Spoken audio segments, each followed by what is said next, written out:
Everyone, Hobbyist here, back at it again with another anime/manga review. And it's been a while. It's been a good while since I've done a My Hero Academia update. And after this recent chapter, I gotta be totally honest. I didn't expect Toga to go out this way, assuming that Toga is gonna go out the way that she is with this sacrifice with Ochako, and the fact that Irika has essentially awakened her float to where it can now affect multiple things. But I gotta be totally honest, even though this last couple set of volumes and chapters have kind of focused on Toga and breaking her down as far as a character goes, it's okay.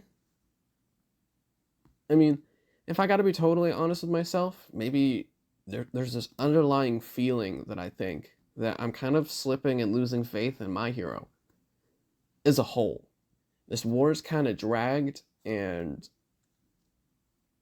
I've, for some weird reason in my brain, aside from the eventual clash between Shigaraki and Deku, and all the stuff that's happening with the Todoroki drama, that there's not much going on for my hero right now.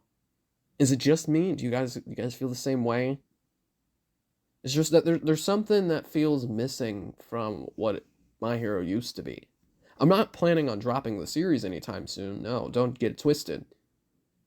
I probably will end up seeing the series to the end for however long that this final arc goes and what Hirokoshi decides to do. But maybe it's just the fact that All For One's still in the picture, the fact that I feel that there's been a lot of things that have been undone with what All For One has done that have kind of made the highlights of my hero quite interesting. So, I'm not particularly moved with this section of Toga. I was never the biggest Toga fan. I'm mainly just focusing on my boy Dabi and Shigaraki to do their thing, because they're honestly the only characters, more so Shigaraki, who have potential, even with these setbacks that have been happening with All For One still in the picture.